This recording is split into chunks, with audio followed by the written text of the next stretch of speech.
stage for the panel discussion. If I may borrow your dating analogy for just 1 second, which I enjoyed, in terms of the coverage and the record of today's event, the Twitter feed is kind of like the speed dating version. But if you want something a bit more deep and meaningful, the gulfintelligence.com will have a number of reports on today's findings over the coming days and weeks. Now, we move on to our final panel discussion today. It's my great pleasure to welcome our panelists. Of course, Dr. Fereidun has agreed to be on the panel, which we're delighted about. I'd also like to welcome back on stage, if I can, we heard from him earlier on, the Executive Director of Vitol Group, Christopher Bake. Chris, if you could join us, please. Also, Kate Dourian, very well known to many people here, Senior Editor with MEES, Platts, former editor to the Middle East. Kate Dourian, if you could join us, please, on stage. We'd love to have your presence. And I shall pass the baton now to our moderator of this session. It's a real pleasure that Robin Mills is going to be joining us on stage to moderate this session, Head of Consulting at Manaar Energy. Robin, thanks very much indeed. I shall pass the baton to you, and the next half an hour or so is yours.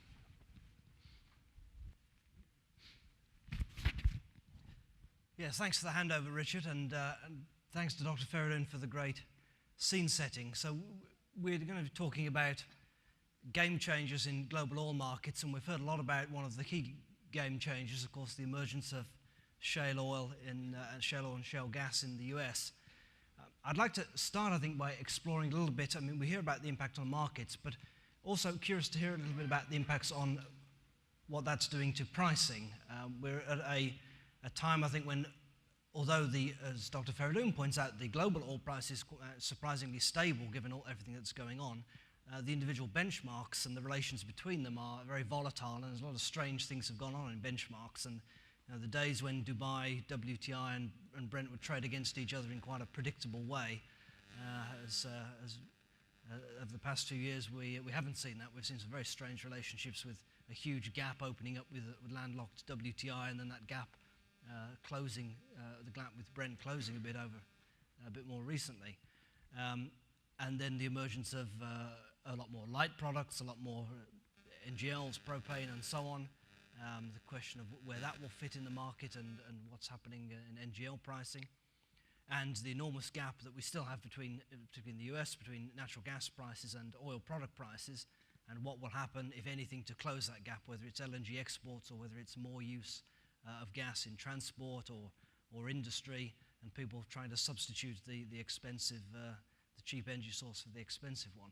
So maybe if I could start with you, Christopher, if you could give us a bit of your impressions on the different oil price benchmarks and how they're being affected by the shale oil and gas revolution. Well, obviously, WTI was discounted to the extent that it couldn't find its way out of the mid-continent. The growth in production within the mid-continent was pretty intense, and on the back of that, we saw historical parity type pricing between TI and Brent move to TI discounted to Brent by $20, $25 a barrel at one extent 2.5 years ago.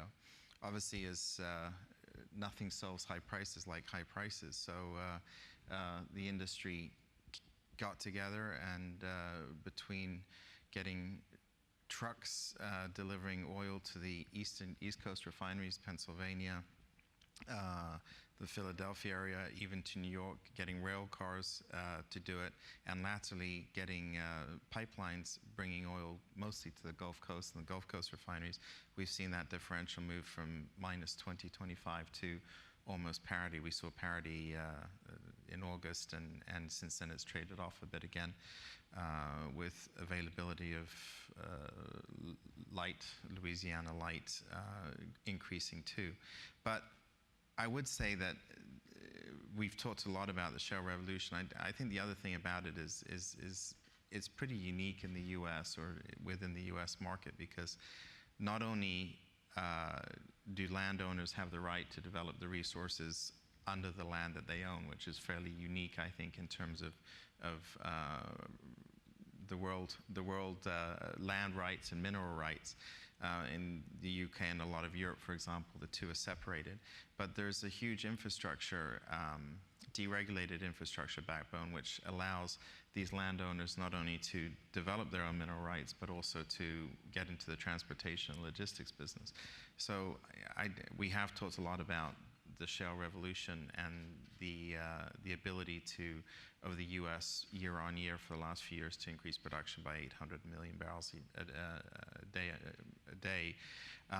But it's not necessarily transferable everywhere else, because there are a lot of unique characteristics about it in the U.S. aside from the technology side, which is also different. But from a pricing point of view, the market's fixed itself, and the gas market in the U.S. is very much the same story. You have captive gas, which is pricing at $4 per MMBTU, whereas gas delivered into Southeast Asia is pricing at $16 to $18 per MMBTU. And it will fix itself eventually. There's a lot of time and energy being focused on that, but you will see that imbalance get fixed. Sure. Yeah, thanks. And you talk about markets fixing themselves. I guess to talk about another topical thing in terms of pricing, which is markets being fixed.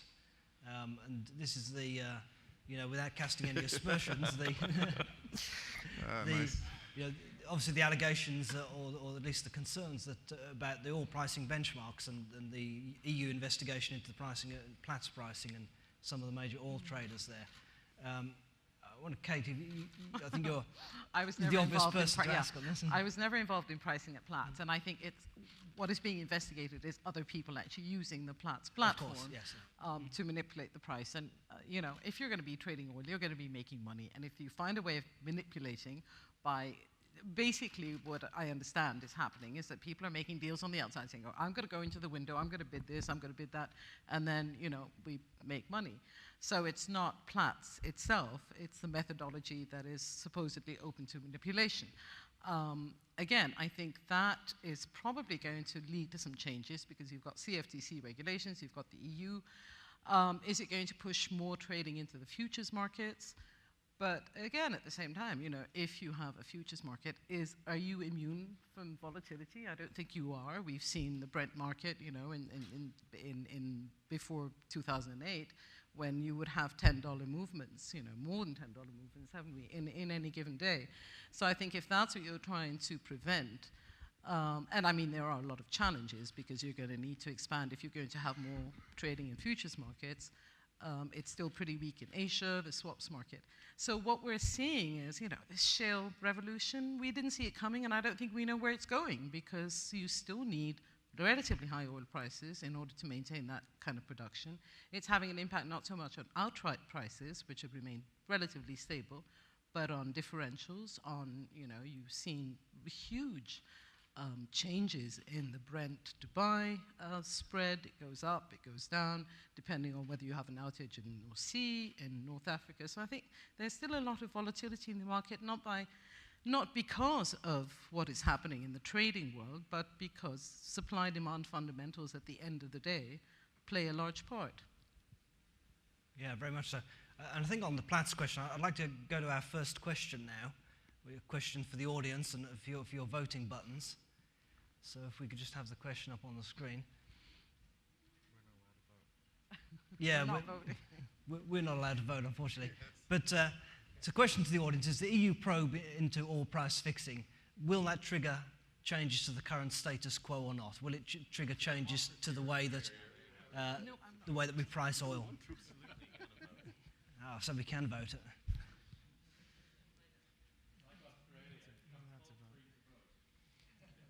So, countdown ready, everybody ready to vote, whether the changes, the investigations into the Platts and other oil pricing mechanisms will trigger changes to the way those benchmarks are priced or not.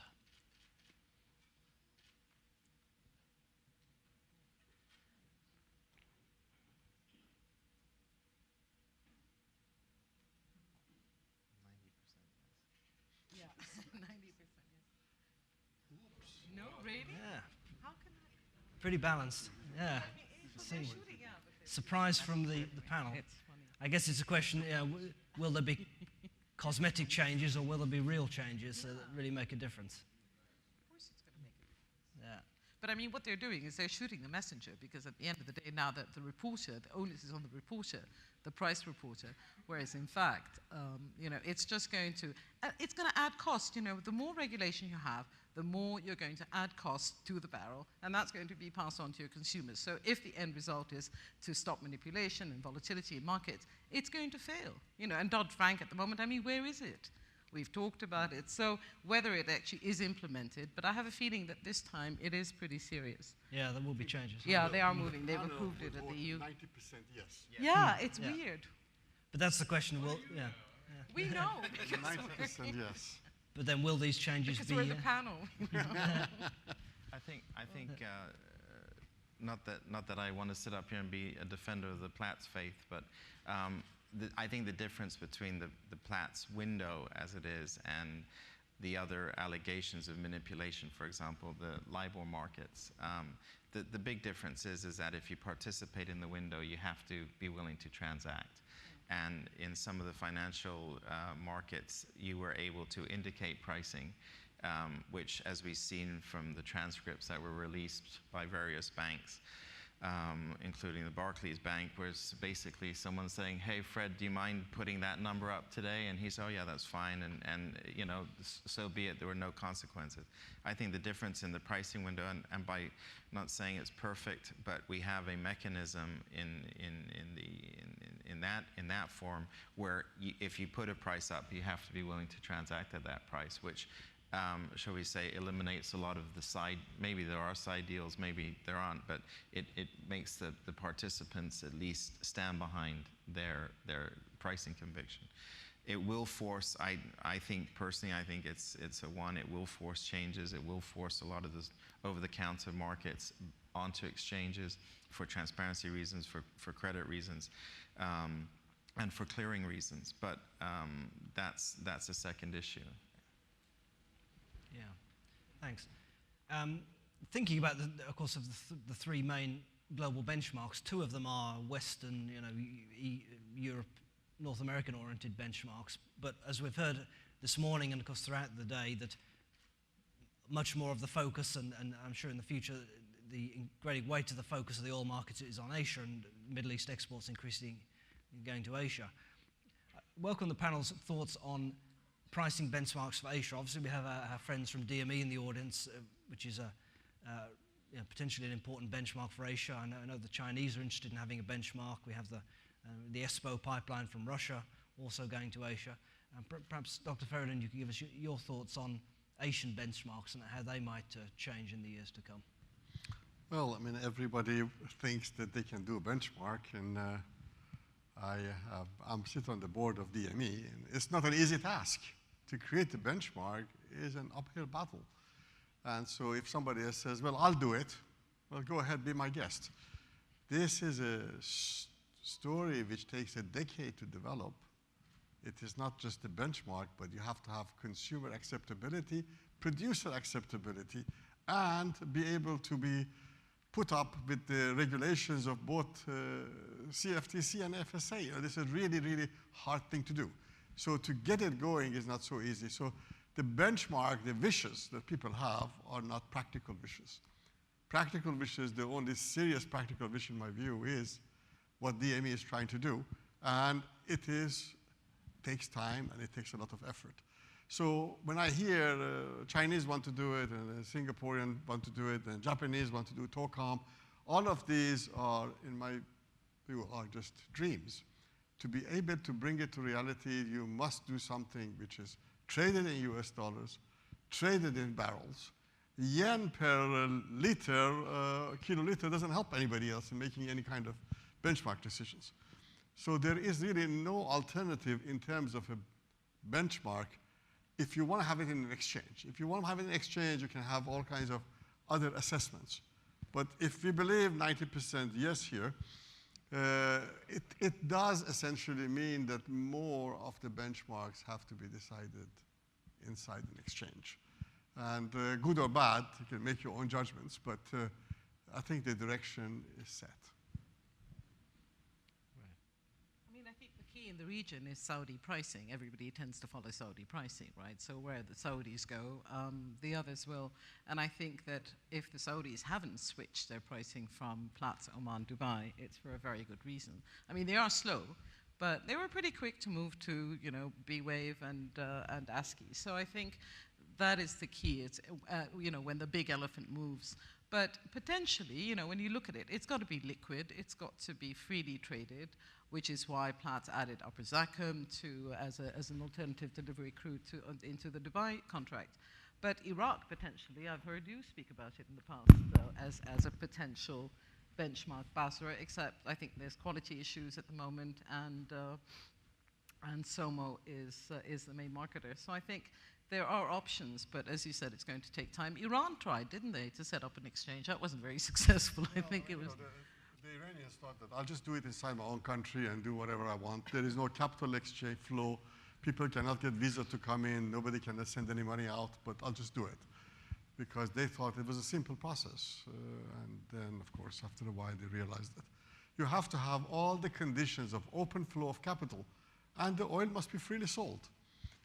I mean, I'm sure Chris can explain in great detail. If you want to, two Chris's, if you want to do anything like this, you either have to set a benchmark which is indifferential to Oman, or you have to bring in a new crude in the market which has to be freely traded. You cannot have the government trying to control part of it and part of it be free traded. And it must be in a place where money can go in and out easily and people can go in and out easily without restrictions on movements. So this is to get something going is hard. And so the logic always is to go with something which is already there and try to improve on it and make it better. And I think it would be very difficult. So like, for example, the Saudis are unofficial swing producers. So for them to make any change would have a pretty big impact because others would have to follow. Unless they do as a differential. If they do a differential, what we're okay, seeing, yeah. I don't know, the Saudis have denied it, but we have seen apparently some kind of dispute over pricing between Saudi and Iraq. The Saudis basically saying, oh, Iraq is undercutting us. So I think that's probably something people predict, that as Iraq ramps up, you're going to have tensions within OPEC. But I don't really agree with that, having covered OPEC for decades. They've survived the Iran-Iraq war, they survived the Iranian Revolution, the invasion of Kuwait. I mean, I think that they have become very much a sort of very professional organization. At the end of the day, they all want the best revenues for their countries. And I don't think that Iraq's rise is necessarily going to lead to the collapse of OPEC. I think it's been a tough road, obviously, Doctor, for the DME, but 5 billion barrels has been traded. I think the benchmark was breached yesterday or Friday, just recently. I think the mechanism works. It's here to stay, and I think it's a matter of time between either consumers or other producers decide, rather than to price themselves off a Brent reference or a data Brent reference or a Platts Dubai Oman quote, which is, if you do all the math backwards, is de facto a DME quote. They're going to price themselves off a DME quote as a differential. And the exchange is there, in my opinion, to stay. Yeah, and you didn't pay me to say anything, so. Or you could have a combination, you know, you could limit your exposure by having a sort of combination. DME, Argus, Platts, I don't know. Remind me to trade with you, Kate. No, it has been mentioned as an option, but it hasn't been done yet. But again, you know, you've got generic benchmarks now. Okay, you don't work for Platts anymore. Brent is, no, I'm not defending them. I'm just saying you could have a combination of all three, because then you limit your exposure. But, you know, Brent is going to be, what, offline in 2015? I mean, we've been saying that for 25 years, but it's no longer the same benchmarks we're talking about, you know, the crude grades and qualities. They evolve, and therefore I see the market evolving, and I see room for DME Oman to price, and everything else as a differential against that. It's fairly, it's how Brent prices, it's how all the US grades price. It's not an issue. Yeah, and you know, such a pity the quiche exchange didn't take off in Iran, because it's such a nice holiday island. Huh? We could go to the next question, which I think is, so Next question is, again, turning to the question of Asian demand and how it's priced. And the question is, in the medium to long term, Asia will absorb any barrels not going to the US as the world's biggest economy becomes more or less self-sufficient on the back of its shale resources. So do we think that Asia will absorb all the incremental barrels that are in the world market and that the US will increasingly be self-sufficient? Or will the US continue to be, as it still is, a very major oil importer?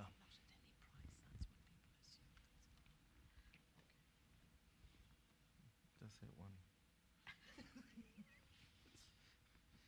Because if they don't go there, they won't get produced.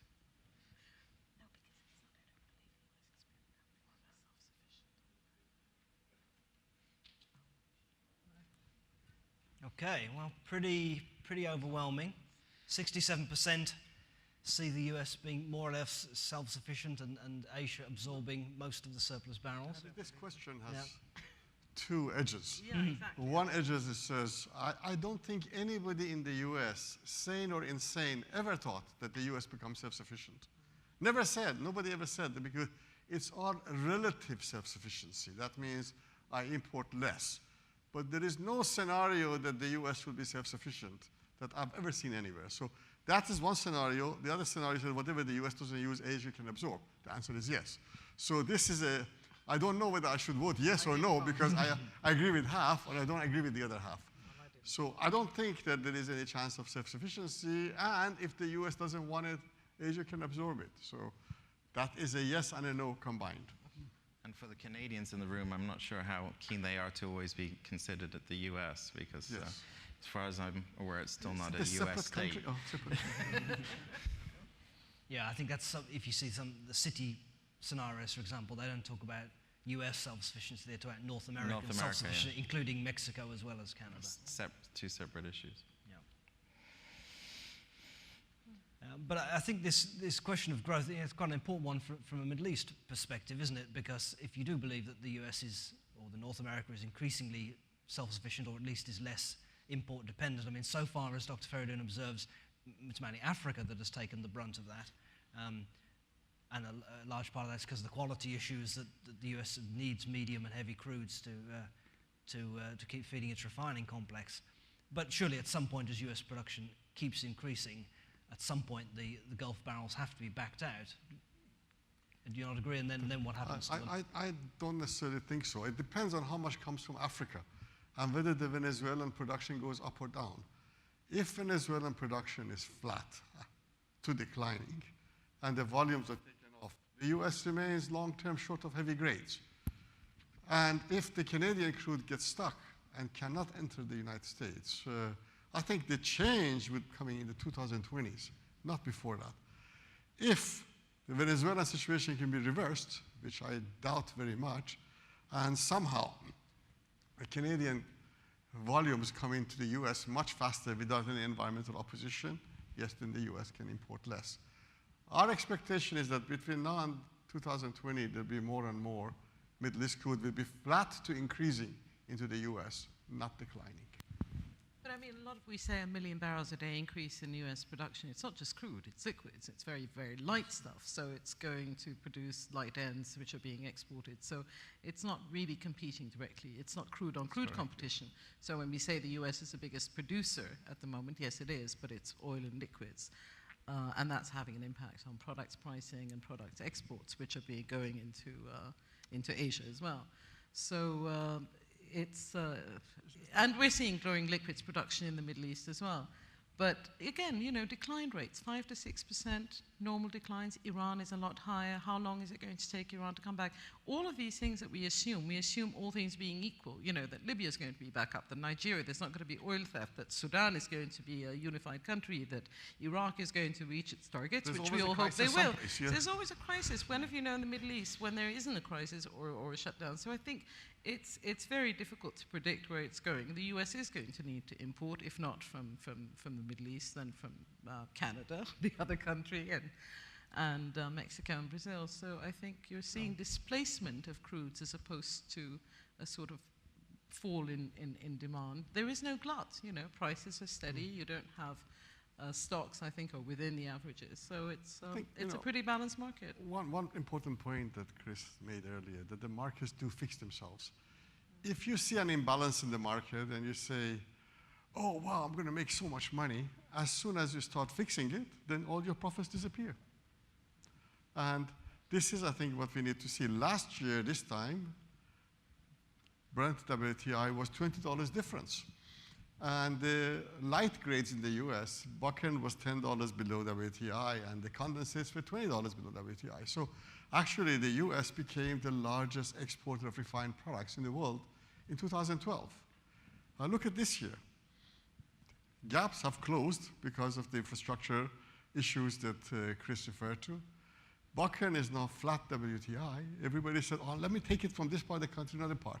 As soon as you build the rail cars, the prices went up. So all your profits disappeared. So whenever you see something which is very profitable, if you see it alone, you make money. But if everybody sees it at the same time, there is no money in it, because everybody will do the same thing, and they remove any imbalance which provides profit. So the markets do fix themselves.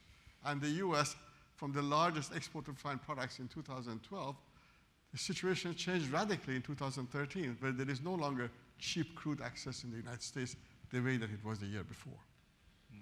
Well, I think that's a great observation that markets fix themselves. Let me give you an example of a place where the markets don't fix themselves, and I think you alluded to this in gas, but it's also true in oil, and that, of course, is the Middle East, because the markets have not been allowed to fix themselves because the price mechanism is not operating. Now, there is no surgery. Indeed. So that's an issue for gas, but it's also an issue for oil, of course, since we have subsidized oil pricing through most of the Middle East countries. What does the panel think about that impact on the Middle East own oil exports? Because we hear about rising consumption, particularly in Saudi Arabia and Kuwait and so on, burning huge amounts of oil for power, and also, of course, rising road transport consumption as well. Does that at some point become a significant threat or a significant obstacle to the Middle East's continuing exports and its continuing role as a supplier to Asia? I'll make a point here. I think that the assumption, everybody says, I need to build refineries because I need it myself. Okay, since if I don't export it, it's okay, I need it myself. But if you come with a scenario of raising domestic price in the Middle East to 50% of the wholesale price, and we've done some scenarios on that one, you get shocking results. You will end up with a significant decline in consumption.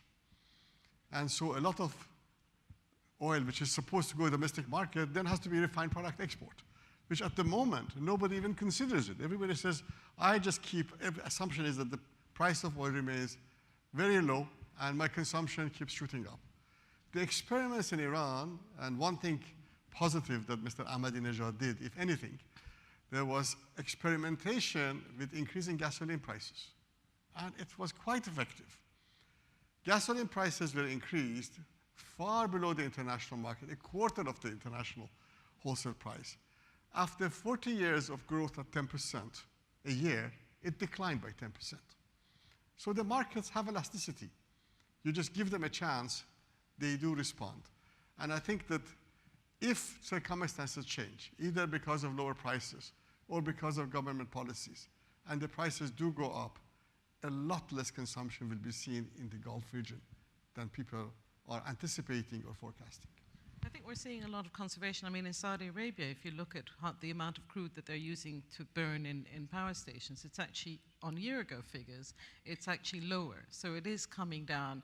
And it's not gas substitution because they haven't really made a major, it's more fuel oil burn. But,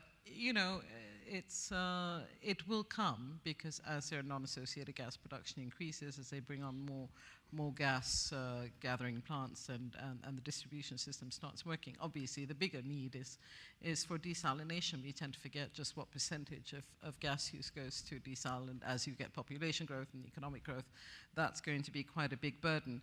But I think it's, again, I keep saying, if you had integration, in fact, I think they're meeting in Saudi Arabia and Riyadh today, the GCC, to agree or to discuss potentially unified pricing, which, hey, I'll wait to see it happen because I've attended these meetings. They talk talk a lot, they form committees, nothing ever happens. But, you know, Iraq is working, yeah, it's the purpose of it. But I think Saudi Arabia is pretty serious about conservation because the whole issue of subsidies is very sensitive politically, so nobody really wants to touch it, which is why in the UAE we didn't see a further increase in gasoline prices at the pump. But I think you see the focus is on gas, Saudi Arabia going into deep offshore, into the Red Sea, they're going up north. Iraq's got its southern gas gathering initiative, which will kick in at some point. I gather that the pumps need to be in place at the major fields. But I think there is a realization that you do need to tap into your gas, even if it's tight, sour, and that at some point will then free up more crude for export. So I don't think it's as dire as all that. Yes, it is a growth market. It is the second biggest growing market after Asia. But I don't think that the governments are just sitting back and saying, okay, let it run away, because they just can't afford to. I mean, is that something you'd have a view on, Chris, in terms of the distribution of products within the region? I mean, obviously, you know, it's often been a region long on fuel oil, short on lighter products, you know, a lot of new refining capacity coming up, which should mean more diesel coming out. You've seen shifts in kind of internal demand within the Middle East? Yeah, I mean, I think it's been mentioned several times today. I think it's going to happen. It's going to happen fairly quickly. It's more or less happening now as we commission Jubail. So it will change. I agree with all the comments made about the subsidies and the growth of demand. And I think economies that can't sustain it, obviously a lot of the economies here can't sustain those subsidies, but countries that literally can't sustain it, that have mortgaged their exports, as Egypt has over the last 8 years in terms of pre-export financing, all their clean product exports, specifically naphtha, and today have nothing left to give. And the importation bill, obviously they can't balance payments with the oil companies that are supplying them with the oil for the domestic refining programs, and they can't pay the import tariffs for the products that they're buying, and are being greatly supported today by some of their neighbors. But it's not a sustainable situation. And on that, let's go to our third question.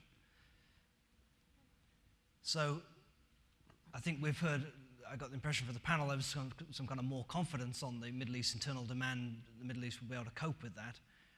The question here specifically on Saudi Arabia, Saudi Arabia's ability to act as swing producer will wane in coming years as its domestic oil consumption eats into its exports, eroding OPEC's role and influence. So do we think that the rising domestic consumption within Saudi Arabia will at some point actually constrain its exports and make it less of a player within OPEC and so diminish the role of OPEC as a whole? Get our 10-second countdown on that. I don't know how to answer. I don't know. No, but I think it won't, because they have the flexibility. The Saudi production will go down because of other factors. Exactly, yeah.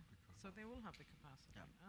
So mostly against that proposition. Yeah, because they have the I guess the feeling being with the panel that Saudi Arabia will be able to get a grip on its domestic consumption, and that it'll be able to increase production as required to sustain its exports and its role within OPEC. So, thinking a little bit then again about the role of OPEC in the over the next couple of decades, we've heard about some of the very stable oil prices that we had over the past 3 years, and how OPEC has faced very major challenges in terms of Libyan revolution and the sanctions on Iran and so on. Yet oil prices have been pretty stable and led by Saudi Arabia, which has been able to adjust its production in order to maintain oil prices in quite a stable band. Now, as we've been saying, of course, you know, this is always assuming that everything else remains constant, but as we know, there's always geopolitical crises in the Middle East and always surprises, whether it's in Sudan or whether it's in Syria or Yemen or wherever else.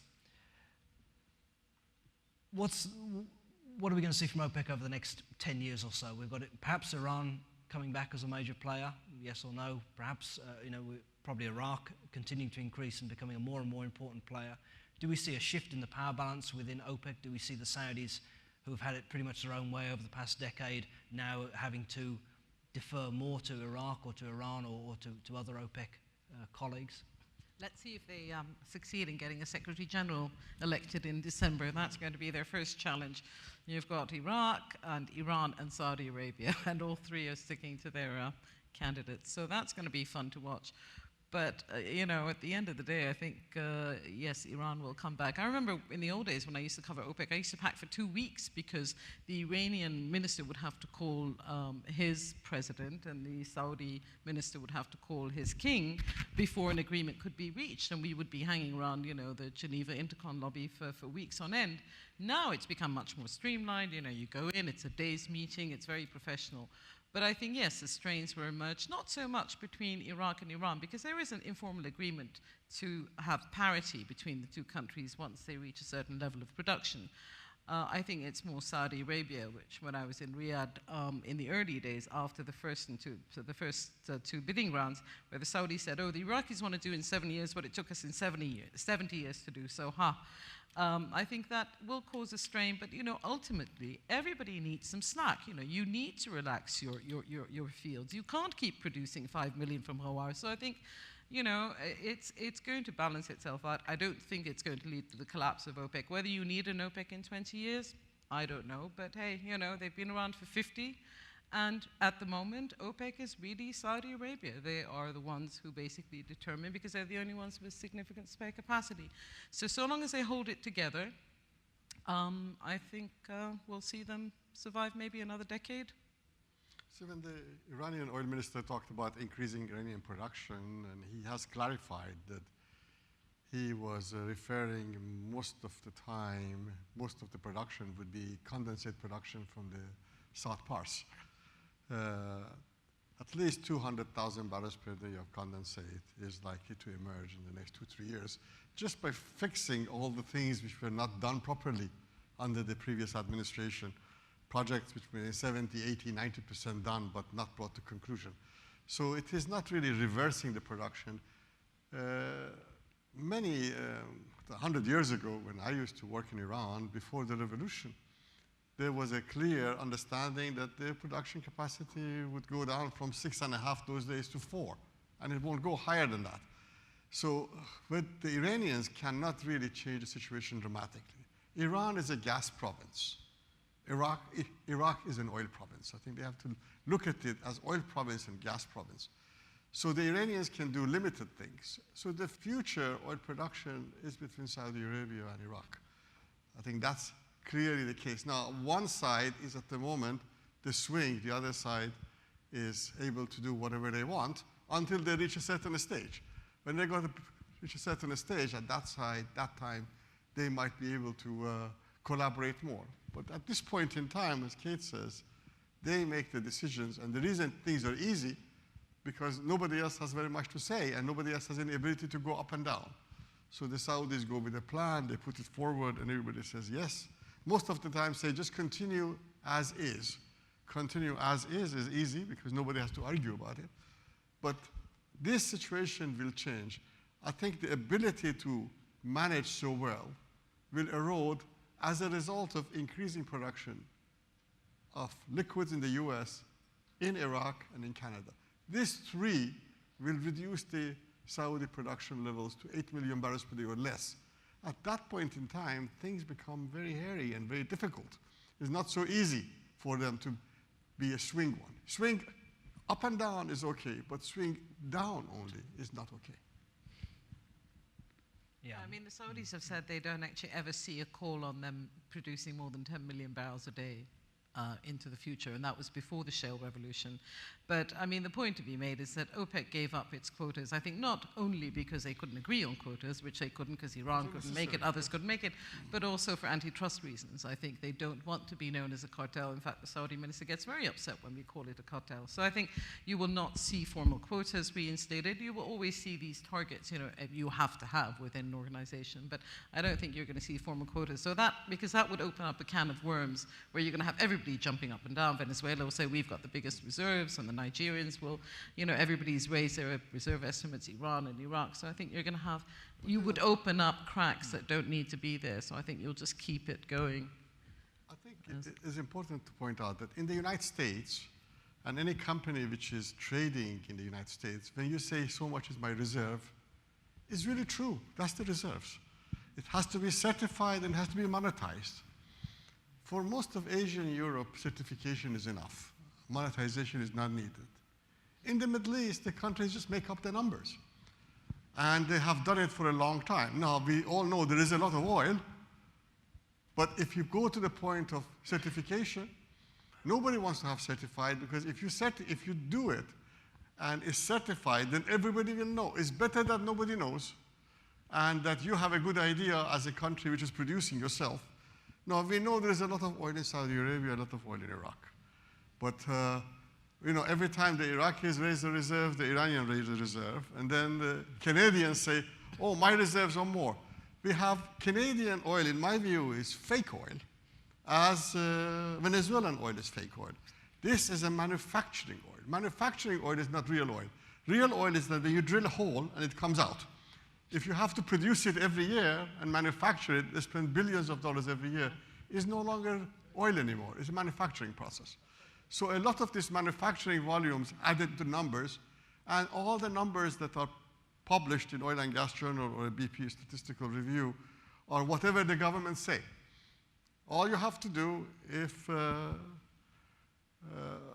Dr. Shahrastani writes a letter to Oil and Gas Journal that says, my reserves is now 195 billion barrels, they would print it. Because who else can say except for him? But if, for example, Pakistan says I have 200 billion barrels, they won't listen to it. But the likely candidates, whatever they say, they print.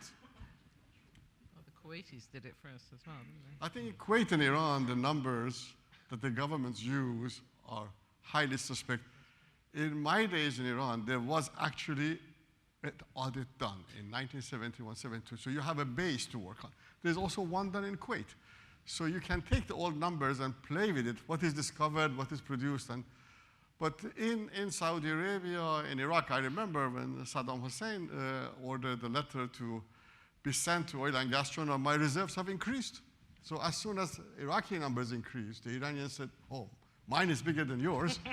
And immediately then the Saudis at that time, they told me clearly, my numbers is always 2.6 times bigger than the Iraqis. So now I think that's how a lot of the reserves came. So this is, I think, how the numbers came. We should not be lost in thinking that how many years of oil is left by taking that number and dividing production, because this is a very fluid concept. Yeah. Well, I think on that note, the fluid note, let's take that as a signal to wrap up and move on, wrap up this session and move on to lunch. So thanks very much for everyone's contributions. I think it was great to hear that OPEC will continue to be around for the next 10, 20 years, but maybe will be a bit different from what it is today. But some great insights from the panel on game changers. So thanks to Chris, Kate, and Dr. Fereidun for their views, and thanks to the audience for your voting. I think you mostly got the answers right, so congratulations to you too. And thank you.